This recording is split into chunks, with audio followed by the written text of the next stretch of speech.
പാകിസ്ഥാന്റെ ആണവ പദ്ധതികൾക്ക് പിന്തുണയുമായി ചൈനീസ് സഹായത്തോടെ പാകിസ്ഥാൻ ആണവായുധങ്ങൾ ആധുനികവൽക്കരിക്കുകയാണ് എന്ന് US പ്രതിരോധ ഇന്റലിജൻസ് റിപ്പോർട്ട്.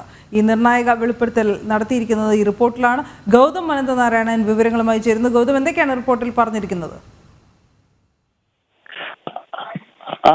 ഈ US ഡിഫൻസ് ഏജൻസിയുടെ റിപ്പോർട്ടിനകത്താണ് പാകിസ്ഥാന് ചൈന ആണവായുധ സഹായങ്ങൾ നൽകുന്നുവെന്നത് സംബന്ധിച്ചുള്ള കാര്യങ്ങൾ വിശദീകരിക്കുന്നത്. അതായത് നിലവിൽ പാകിസ്ഥാൻ ആണവ പരീക്ഷണങ്ങൾ ഉൾപ്പെടെ പാകിസ്ഥാന്റെ കൈകളിലുള്ള ആണവായുധങ്ങൾ കൂടുതൽ മോഡേണൈസ് ചെയ്യുന്നതിന് വേണ്ടി, കൂടുതൽ ആധുനികവൽക്കരിക്കുന്നതിന് വേണ്ടി ചൈനയുടെ സഹായങ്ങൾ കാര്യമായി പാകിസ്ഥാന് ലഭിക്കുന്നു എന്നാണ് ഈ റിപ്പോർട്ട് ചൂണ്ടിക്കാണിക്കുന്നത്. നേരത്തെ തന്നെ ഭാരതം ഉൾപ്പെടെയുള്ള രാജ്യങ്ങൾ പാകിസ്ഥാന് ചൈന സാമ്പത്തികമായും അതല്ലാതെയും ഈ ആയുധ നിർമ്മാണത്തിനും അതുപോലെ തന്നെ ഇന്ത്യ വിരുദ്ധ പ്രവർത്തനങ്ങൾക്കും സാമ്പത്തിക സഹായം ഉൾപ്പെടെ ചൈന നൽകുന്നുവെന്ന വലിയ ആരോപണം ചൈനയ്ക്കെതിരെ ഭാരതം മുൻപും അന്താരാഷ്ട്ര വേദികളിൽ ഉയർത്തിയിട്ടുള്ളതാണ്. ഇതിനെ ശരിവെക്കുന്ന രീതിയിലുള്ള റിപ്പോർട്ടാണ് ഇപ്പോൾ US-ന്റെ ഡിഫൻസ് വിഭാഗവുമായി ബന്ധപ്പെട്ടുള്ള രഹസ്യാന്വേഷണ വിഭാഗം പുറത്തുവിട്ടിരിക്കുന്നത്. പാകിസ്ഥാന്റെ കൈകളിലുള്ള ആണവായുധങ്ങൾ കൂടുതൽ ആധുനികവൽക്കരിക്കുന്നതിന് വേണ്ടിയുള്ള വലിയ